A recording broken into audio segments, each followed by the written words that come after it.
The Rest is Politics is powered by our friends at Fuse Energy. And Fuse is a green electricity supplier, which means they generate all their energy from renewables. And they're actually offering a new bundle for anyone who switches to Fuse. And included in this, you'll be pleased to hear, is some merch. Alastair's hoodie, baseball caps, mugs.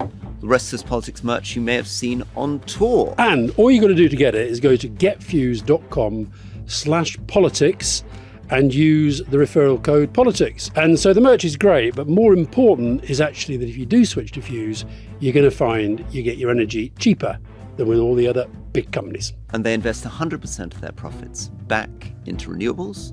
They also now offer 24/7 support, which you can access through the Fuse app. So dead easy, getfuse.com/politics, referral code politics, find out how to get your merch, how to switch to Fuse, and how to save yourself money.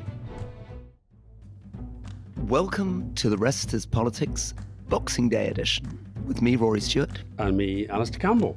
And if people are confused as to why we're wearing the same clothes as we were on Christmas Day, it's because it's Christmas, isn't it, Rory? We're just slobbing around a bit. That's right. Slobbing around, never change our clothes. Absolutely ridiculous. Yeah. This is a chance to sort of think bigger about what's been going on. And I guess the first question maybe to you is, what surprised you most in 2024? And maybe kind of remind people a little bit about what on earth 2024 was. Yeah. Well, if you remember, when we started talking about 2024, we said it was going to be the year of the elections, more people voting than any time in history. I guess the thing that surprised me a bit is the way that incumbency became a big problem in elections rather than what it often has been in history, which is an advantage. Every single party of government went backwards. That's a pretty amazing thing. First time since data has been collectible. And in the majority of cases lost, didn't they? And majority of cases lost, the government lost. And even where they won, like the ANC in South Africa is still in government, but they're now part of a coalition. Modi was expected to get another huge win. He didn't. He went backwards quite considerably. And as you say, lots of the elections, here in the UK, the Tory government fell. In America, the Democrats lost to Trump, et cetera, et cetera. I think, though, the thing that surprised me most was actually the way that climate change has gone right down the political agenda, which is incredibly worrying, very, very dangerous, but also testimony, I'm afraid, to the fact that the hard right do weaponize these issues incredibly well. And so I think that's been the surprise. So COP, for example, if we were to say to most of our listeners now, what do you remember from COP? Do you remember any of the big decisions? Do you remember any of the big moments, any of the big speeches? I'm not sure they'd remember that much. No, and it's unbelievably startling also in opinion polling that whereas a couple of years ago climate was very, very high on young people's agenda, it's now much lower. In fact, we began seeing this in some of our live events. We did a big event, you'll remember, in Methodist Central Hall in Westminster with about 5,000 school children. Yeah. And that was a really early sign of the fact that for the first time, that for us, asking a group of young people whether climate was a priority, very few hands went up. And another sign of your point is that the people that should really have been making the moves, which are the G20, which are the 20 wealthiest countries in the world who emit 85% of the world's carbon, did so little serious on this when the G20 met. And COP went down what I'm afraid in the end is a very important issue, but in the end is a bit of a rabbit hole, which is the question of development assistance to emerging countries rather than what on earth's to be done about the fact that we are so far off meeting Paris now. You remember Paris was going to try to hold global warming to 1.5 degrees. We're now sailing through 2 degrees, sailing towards 3 degrees. Emissions are continuing to rise. And of course, the biggest event politically of the year was Donald Trump being re-elected president. And this is Donald Trump, drill baby drill. This is Elon Musk, recycling is a waste of time is his new kind of tweet of the moment. So no, I think that has been the surprise of the year. That issue has fallen in a way that is really alarming. And to be fair to Ed Miliband, and I get a lot of criticism from lots of different people inside and outside government, because some people think he's kind of too much driving the green agenda, as it were, without necessarily being fully cognizant of some of the other consequences. But at least he's showing leadership on this still.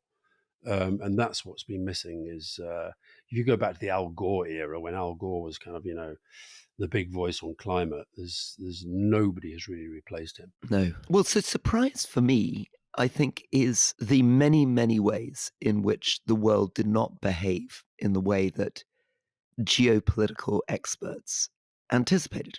And I think it's a really interesting way of wrapping up the year of the two of us having a chat, because I would argue that what happened in Syria, what happened in Israel, what happened in the US, and I could, develop this more, but let's just focus on Syria, Israel, and the US, was really surprising. And it showed 2024 to be quite different from the years that preceded it. And one of the reasons that we get things wrong is we understandably often think about things like a straight line on a graph, the way things have been in the past, or the way things will continue. Syria, most startling of all. I mean, obviously, for 7 years, Bashar al-Assad had been sitting there in control of most of the country, and al-Jilani was the ruler of a tiny little city-state perched up on the Turkish border. And within just over a week, that regime collapsed and he's taken over the whole country. So that's a real no straight line example. But Israel, just to remind people of all the surprises there.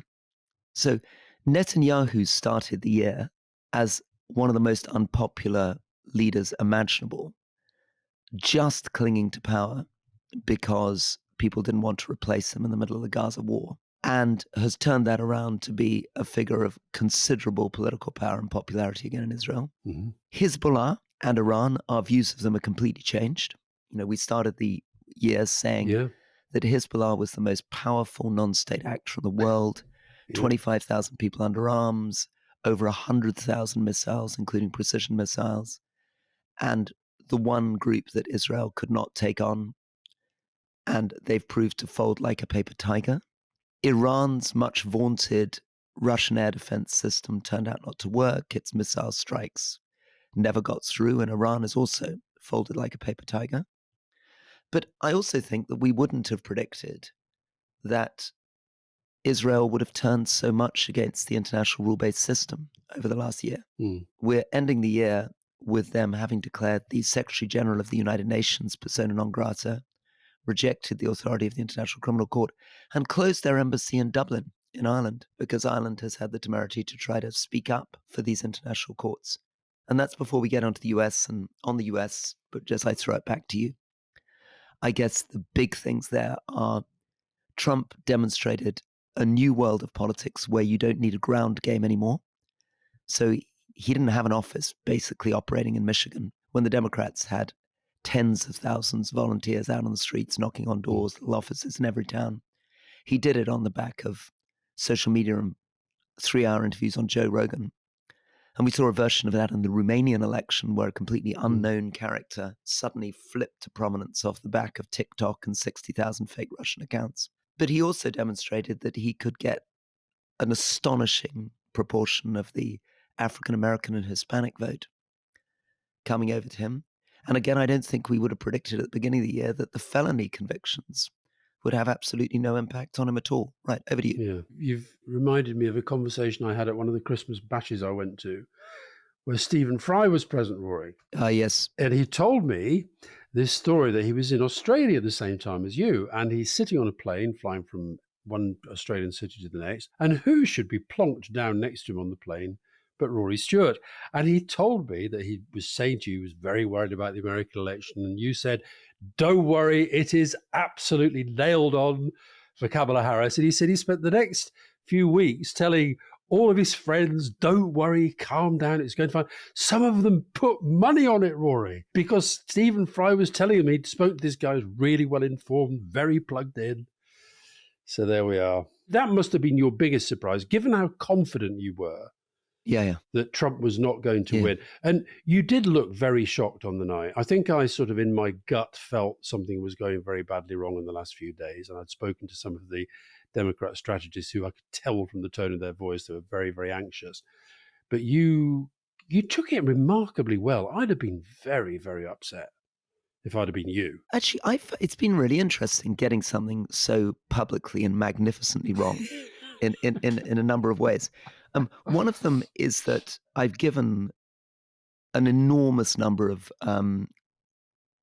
right-wing trolls on Twitter Pleasure, joy. so much joy, so that I literally now, if I put out anything like on what the weather looks like out the window or whether I had a good meal, there immediately I can get 900 replies saying, "Shut up, get off this platform, nobody's going to listen to you again." Somebody who's wrong about absolutely everything. So it's become being wrong about Trump is wrong about everything. Yeah. The second thing, though, is that I found it quite nice, actually, because I find it very, very awkward being on a little pedestal and people sort of tripping around me as though I'm some sort of seer or secular saint. To have a massive public humiliation and failure is gratifying. It makes me feel more normal, makes me feel more down to earth, makes me appreciate the podcast and those people who continue to listen to it and be nice to me more. So I think it's been really good for me. Well, we had your wonderful sermon yesterday about hope, and as we're still on a religious theme, that was very life of Brian. That was always look on the bright side, get good stuff out of bad, etc. Now, here, personal highlight, Rory, personal highlight of the year. Yeah. Look, my political highlight was seeing the back of the Tories, Labour in with a big win. I spent the entire election night with you in a Channel 4 studio, and I thoroughly enjoyed it. So that was great. The podcast personal highlight was probably getting Angela Merkel on, possibly as well filling the O2. That was nice. But the personal highlight for me was probably seeing my daughter Grace at the Phil Hammersmith Apollo. Amazing. And have 2,500 people sort of in convulsions of laughter as she talked about some pretty difficult things that have gone on in her life. So that was probably the personal one. Oh, how wonderful. That is wonderful. I've enjoyed the podcast a lot. And actually, in addition to the bits that you've mentioned, I was a bit skeptical about us doing the US electoral coverage, but I was very pleased we did it. I thought it was a lot of fun. I thought you chaired it well. I think Dominic Sandbrook worked well. I thought Marina Hyde and the Mooch came in very well. And it was lovely to be able to do that coverage. Despite the outcome. A personal highlight. I mean, again, it's difficult to avoid talking about children. So Ivo's now 7, Sasha's 10. They're, as you know, 2 lovely little boys. They have moments of lacking confidence, as I guess we all do. So the moments I remember are moments of them just displaying amazing kind of get up and go and courage. So Ivo, just when things are tough at school, he can just put a big smile on his face and come down and poke me. And Sasha, who's very shy of public speaking, I slightly pushed into reading the lesson in church, and he very sweetly said to me in the middle of the service, he said, "Thank you for making me do this. I think this is really great." And stood up and did it and looked up from his lesson and looked everyone in the eyes and spoke slowly and clearly, and it was lovely to see. So there we are. Oh, that's good. That's nice. That's nice. Now we're on to books. I mentioned my book of the year on the podcast we did not long before Christmas, which was this one, Patriot, of Alexei Navalny. And it really is the book of the year in so many ways, because he was murdered by the Russians in February. The book is out already. It's become a bestseller in different parts of the world. And it's just a fantastic read because he's such an amazing character. It's stuff that he's been writing about different stages of his life at different stages of his life. And some of the most interesting and revealing bits are his diaries from inside prison. And of course, because we know the ending of the book, he dies, there's a kind of added tragic feel to it. But it's ultimately a very, very hopeful book. He basically, within it, he is saying, look, in the end, this guy, Putin, and his regime, they are so bad, they are going to go. They're going to go. And it may take longer than you think, but it's going to happen. And I'm going to be part of that. And of course, I really enjoyed meeting his daughter in an event we did in Norway. And his wife, Yulia, and his daughter, Dasha, they're kind of, this book is kind of part of their fight and part of their story now. And so I think that's my book of the year. The political domestic one I'm going to say, this biography by a guy called Stephen Walker, who's a Northern Ireland journalist, and it's a biography of John Hume. John Hume, great man. And okay, you can say that he was a Nobel Prize winner because of the Northern Ireland peace process, but actually, I still don't think people fully understand outside Northern Ireland what a huge figure in their history he is. And the other thing, Rory, that as you know happens when we do this podcast, we get sent lots and lots of books, and often they're annoying and they lie in a pile by the bed and you don't read them.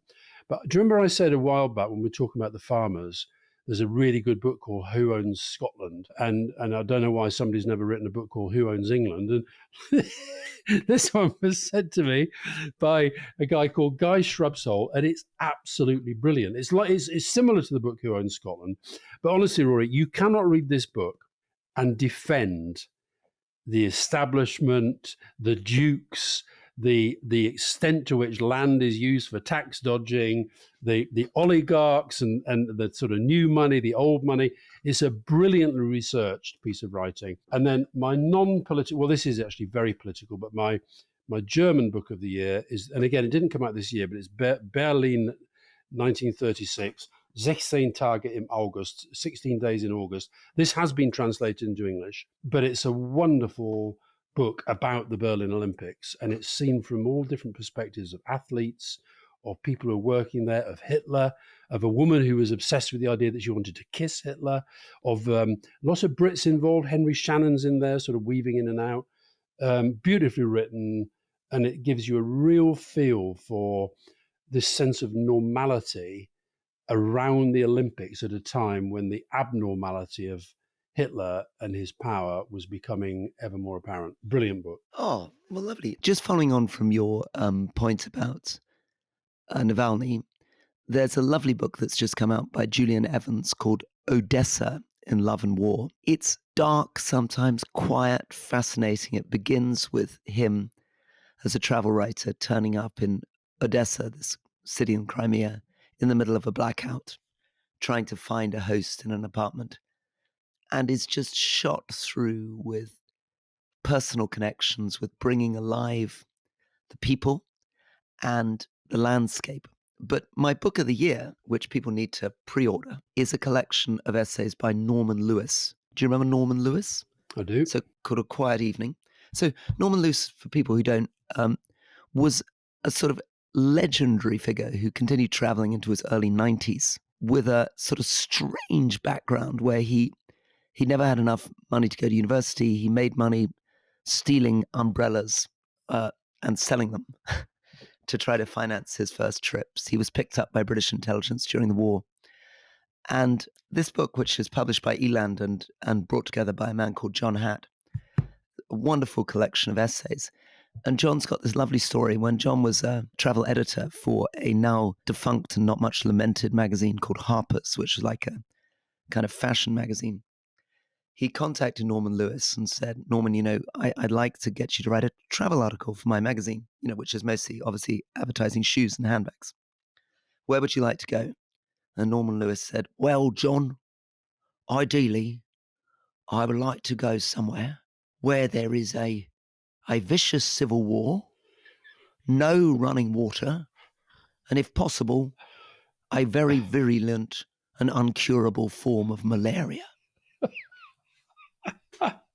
So where did he go? John, I think, had to negotiate him to go to some Italian island because he couldn't quite keep his job and sell the fashion. Oh, that sounds great.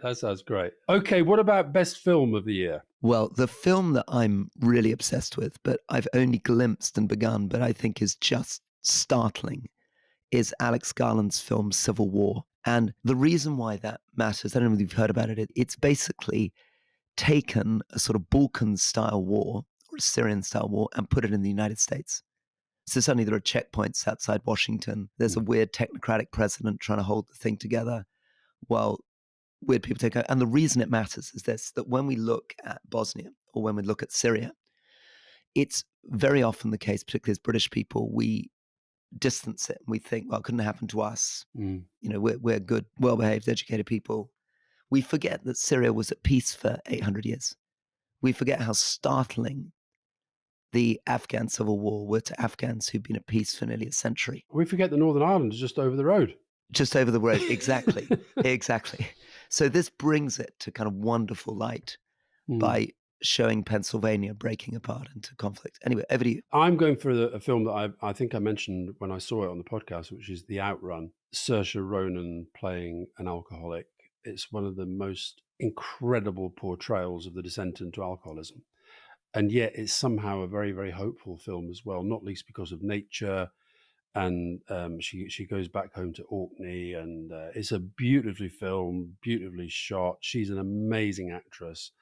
So yeah, that's my number one film of the year. Well, and that, of course, resonates. You have a lot of themes in your life, doesn't it? Yeah. I'm going to trip you into your best, this is sounding like one of these Sunday color supplements, your best sort of box set or series on TV. And while I give you time to think, mine is a Netflix series called The Diplomat. You'd love it, Alastair, really love it. It's got a really cool, quirky American ambassador in London and a British Prime Minister loosely modeled on Boris Johnson, who's attempting to, for the sake of the most ludicrous populist excuse, declare war on Iran, an elderly, doddering American president, and just the most startling relationship between her and her husband, who's a sort of Richard Holbrooke figure and whose deputy she used to be and he's now like the wife of the ambassador, but he totally refuses to do what he's told, and she's trying to manage her collapsing marriage and this guy that keeps trying to back into the limelight when she's meant to be the ambassador.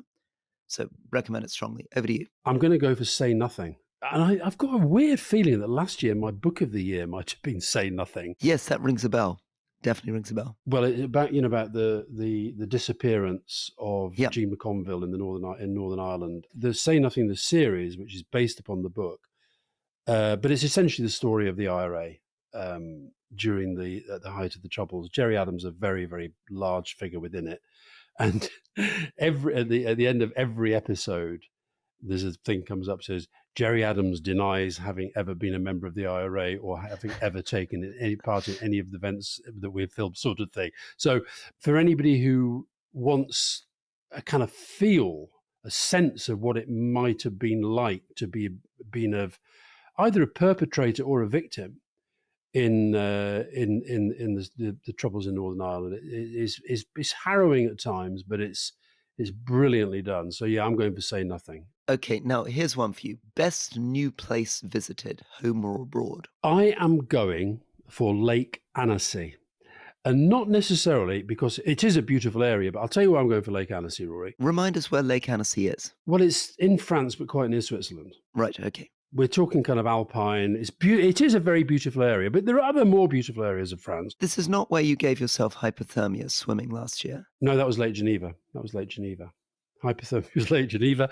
But it is a swimming. There is a swimming reason for this. The reason I'm choosing Lake Annecy is Fiona and I went for a swim there. We go around the place trying to find beautiful new swimming spots. You could swim out for I don't know how far, and you could see the bottom of the water because it was so clean. And when you investigate why it is so clean, it is because the local authorities around Lake Annecy, are determined that it should be clean. And they do the things that you need to do to keep it clean. They measure, they track, they are very strict about, how many boats can go on there. And in addition, the Treasury would say they pay because it's not cost-free. It's quite expensive keeping waterways clean. Yeah. But listen, we will probably go back there at some point as tourists because we will, and lots of people will listen to this, or they might, who we talk to say, if you want to swim in amazing, clean, fresh water that will remind you what you think swimming in cold water in Britain should be like and used to be like, then go to Lake Annecy. You got to be careful doing this on a podcast. The problem is when you've got, close to 1 million listeners coming in and they hear that stuff, things go very weird. My friend Oz Milburn's the co-owner of a restaurant called Kitty Fisher's in Mayfair, which is a lovely restaurant. But a Hong Kong Chinese TikToker went there and really enjoyed the steak and posted something. And since then, he's been back to back with young Hong Kong Chinese couples only ordering the steak, filling his restaurant for years and years and years. What's wrong with that? Well, I suppose nothing wrong with it in terms of the revenue for the restaurant, although I think he does say that they're not great ones for ordering a bottle of wine. But it also means the chef is totally limited, or was limited, to cooking steak. because the TikToker liked steak. Steak very topical in politics recently because we learned that Kemi Badenoch quite often has steak delivered to her desk for lunch. She doesn't like sandwiches. She doesn't believe sandwiches are food. Quite why Keir Starmer felt it necessary to respond to that, we'll have to get into in some other world. Yeah. So what's your best new place? You probably travelled a bit more than I have this year, I think. Well, I have traveled a lot. I've been in Afghanistan this year, which was lovely. I mean, it sounds a strange thing to say, but it really was wonderful to go back. But my new place really was Australia, which I'd only visited very briefly before. And this time I had a proper trip. And as you know, because I've bored you and the listeners, I think Australia, in a world of pessimism and gloom, is a shining exception. It is the only wealthy, mature democracy, Western country in the world, which is in good shape. It's running astonishingly a budget surplus when, France is dealing with a 6% deficit. Britain is buried under nearly 100% of GDP debt. Italy's struggling to deal with its debt. America's achieved debt of such eye-watering trillions that nobody can even calculate it. They've got a budget surplus. They've got compulsory voting. They've got the single transferable vote system. They've got a good federal system. They, as you pointed out in yesterday's episode, they've got great politicians like Peter Malinauskas, and they've got an amazing combination of some ways in which they're more old-fashioned than Britain. Lovely manners, lovely straightforwardness, and in many ways incredibly more contemporary. Incredible waterfronts in Brisbane, incredible waterfronts in Melbourne, astonishing food. And the best thing of all about Australia is, unlike London, which for some reason I do not understand, has given up serving dim sum on trolleys. You can still eat dim sum on trolleys all over Sydney. I did enjoy your falling in love with Australia because I think you thought I was always a bit over the top about Australia and why I kept banging on about Australia. If I was a young man, I'd go and live in Australia and blah, blah, blah. But you did go over the top at times, Rory. I think you'd been there about 4 days and you sent me a message saying, I think my next book is going to be Why the World Needs to Be More Like Australia. That's the one.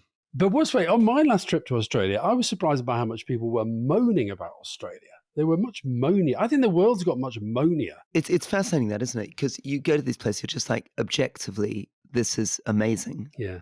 And yet everybody's like, no, it's not. It's rubbish. We often have that experience in Ireland, don't we? Yeah. We go there and we go, look, this incredible economic transformation. Your politicians seem much more grown up. Your media seems much better. And of course, everyone's like, oh, no, it's terrible. As you know, I was in Norway recently and, you think the economy's really doing pretty well and everything's clean and the hotels are nice and the restaurants are nice and people look so healthy and and yet you listen to them and the Jonas, the Prime Minister, has just had a poll where they're way out of it. Yeah, I think politics is just tough everywhere, but I'm really glad you liked Australia. Cultural event. Oh, yes, your cultural event of the year, Alastair. Over to you. Cultural event of the year. There are two.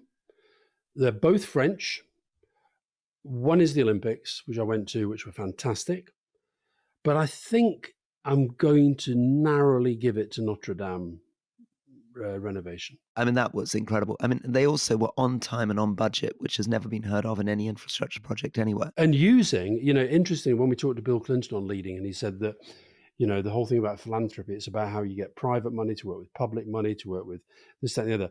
It was, it was funded by some massive donations by big French businesses, but also by, pretty old-fashioned crowdfunding. And also some very, very wealthy American philanthropists who stepped up as well. Yeah. The day itself was absolutely beautiful. And funny enough, this morning I had a message from a friend who's in Paris who sent me this picture, said, where am I? And it was just a picture of a stained glass window. And I said, well, Notre Dame. And she said, it's just absolutely mind-blowing. Because the truth is, recent visitors to Notre Dame before the fire, it was amazing. But, I was in St. Paul's recently, and I've not been to St. Paul's that much in my life. But I mean, I would say that was on a par with, certainly with Notre Dame of old, pre-fire. Right. But I think what they've done is incredible. And I really do recommend people try and find the documentary that France 2 did. And in fact, the BBC should get it and find it and put it on, because it's just an amazing long documentary about how did they do it. Yeah. And it's beautifully filmed with amazing interviews with extraordinary people. So yeah, I think Notre Dame is my winner. Well, it's also a very interesting contrast with how Britain responded to the destruction of so much after the Second World War. In Europe, in France partly, but most dramatically in Germany and Poland, the decision was often made to do this very difficult job of reconstructing what had been lost.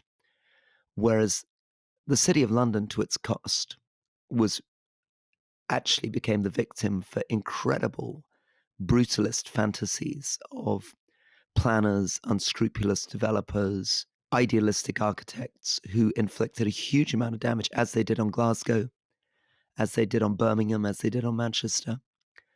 And it's interesting that story at Notre Dame, which moves you so much, is not the kind of story of 1950s Britain, where the story would have been, here's an amazing opportunity to take this great site and build a new brutalist Barbican on the Ile-de-France. But instead, they were, I believe I'm right, they were literally forging kind of medieval hatchets and axes and saws to get it right, wasn't it? Yeah, no, it's incredible, absolutely incredible. So what's your cultural event? So museums, incredible things happened at the British Museum, which is that they have just received their biggest donation ever, which is many, many billions of pounds, which is something called the Percival David Collection of Chinese ceramics. Billions? Yeah, it's worth literally billions. It's their biggest donation ever. Wow. And very few people ever see it. So you have to get to the back of the building and go right up the stairs, and there is this room of the greatest Chinese porcelain, I think, almost in the world, better almost than they have in Taiwan, or on a par with that. Astonishing blue and white porcelain, and you can just stand and gaze at the perfection of this blue and white porcelain. Plates, bowls, vases. So that's one thing, museums. In terms of plays, I talked about this extraordinary production, Waiting for Godot. Yeah. It's just closed. Sold out night after night, doing this very difficult Samuel Beckett play and doing it with such verve and confidence. And then food, Izakaya Supermarket of Dreams, which is on Holland Park Road. I went to, Shoshana took me on Saturday night. They take a tuna, and if you haven't seen tuna, this thing is like 8 feet long, off the back of a van onto the Holland Park Road in front of you on ice, put it on a trolley, take it into the restaurant, and then butcher it in front of you, serving you raw tuna sushi off this beast in the middle of a supermarket. So that's definitely something for people to look into. I should inform our listeners that my podcast co-presenter appears to me to live off sushi and Pret bars. Pret bars and Costa bars. Okay, campaigner of the year to you. I'm staying in France, and I'm staying with my person of the year, Giselle Pericot. I think it's an incredible story. You know, you were talking yesterday, in fact, on recent podcast about where things that you just don't expect. And, you know, let's be frank, the way that the debate on rape and sexual assault is going to develop. We've talked about this in relation to men's attitudes to women and so forth. But if you think of it in a campaigning context, even if she didn't think of this is why I'm saying she's a campaigner. What was her goal? Well, her stated goal was to transfer the sense of shame that men put upon women by raping the woman onto the man.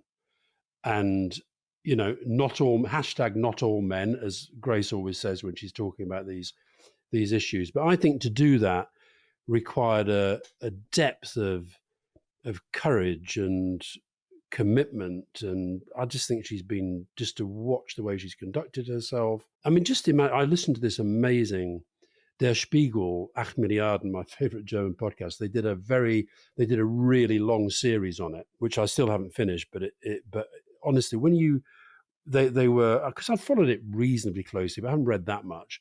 But they were doing things like, through voices of actors, reading the interviews with the police. So just imagine, Rory, you're a woman, you think you've had this really happy marriage with this guy that you think you're going to spend the rest of your life with, and you're taken into a police station, and the police start to ask you these really personal questions about your husband, about your private life and so forth, and then show you these pictures and film of you, the woman, being raped by a whole succession of men. You know, people talk about, you know, moments when you feel your whole world collapsing. Well, that just must have been extraordinary.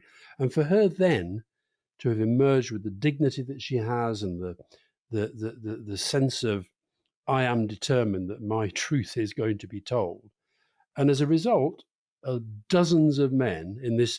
I guess the other reason why it maybe speaks to me so much, I cycle a lot around the area where this all happened. There's a place called Mazan. I know the place really quite well. When I went there last time I was in France on the bike, and you're going through, you think, you can't believe that this is a place where this happened and that so many men were involved. So she is absolutely my campaigner of the year. Let's just finish on this. So campaigning is a really interesting thing because this is obviously the rest is politics. And we often talk about it in terms of these grand leaders that we've interviewed this year, Bill Clinton, Angela Merkel. And people ask, how can you get involved? Alastair's book to be plugged, but what can I do? But campaigning is a different thing, isn't it? And that's about citizens radically altering policy. And I wonder whether with social media, we're getting into a world in which campaigning is easier or less easy. Both, I'd say. Yeah. 4 or 5 years ago, we would have been talking about Greta Thunberg and climate. But as you've pointed out, that hasn't got much momentum. We've had interesting campaigns in the UK. You mentioned Kim Leadbeater and her work around assisted dying. You've been really involved in campaigns around things like mental health. I've been on the edge of campaigns around prisons. Maybe sort of to finish on a thing without putting you too much on the spot, but have you got conclusions if somebody came to you with a campaign? Let's say I deeply believed, I don't know, in reducing ultra-processed food in Britain. I thought it was really bad for you and I wanted to get rid of it. What is the classic advice you would give someone if they really wanted to launch a campaign on an issue? How do you think about it structurally? I mean, it would slightly depend on the issue, but I think some of the principles, one of them you talked about yesterday, which is the thing about you just got to keep going. So you mentioned mental health. I sort of worry that we're slightly going backwards at the moment on mental health. I feel it. I've not as bad as climate change, but I think it's slipping down the agenda a bit. I'd like to see it further up. You have to have passion. You have to believe in what you're trying to do. You have to be absolutely focused on the facts of the case that you're building. And this is the bit that's made more difficult when you say, well, Trump won and all that. But I still think in campaigning, you've got to have killer facts. You've got to have killer arguments that are so compelling that people will come to them. They'll share a view. When we talked yesterday about my politician of the year, foreign politician of the year, Peter Malinauskas, he's a very interesting example of a politician campaigner, a bit like Kim Leadbeater. He has got into that position, but maybe we should revisit him at some point to find out whether there was a campaign that led him into that place. So I think the other thing is you've got to work out who are the opinion formers and the policy drivers that will get your campaign to the place that you want it to be. So a lot of that will be about media. A lot of that will be how do you take your case to the media? So social media makes it easier because you have a platform, but you've still got to have really good content. You've got to have big arguments. Where I think social media makes it harder is there's so much stuff out there. So it's harder to get noticed in the campaign space. But I think being clear about what you're trying to do, clear how you're doing it, and absolutely infinitely varied in how you take that forward tactically. I think those are the principles. Media's interesting, isn't it? Our not favorite newspaper, the Daily Mail, they sometimes did campaigns which I found very contradictory. So when I was trying to put in a plastic bag tax as an environment minister, the Daily Mail was simultaneously running headlines saying plastic bag chaos, and then a bit later claiming credit for the fact that they'd run an article by John Humphreys to get rid of plastic bags. It was the Mail what won it. It was the Mail what won it. Can I say to all newspaper readers, whenever you see a news story where the first paragraph ends ... thanks to the Sun, thanks to the Daily Express, what it probably means is that they once wrote an editorial saying it might be an idea to do something. Exactly. I think the Daily Mail on plastic bags is a good example of that.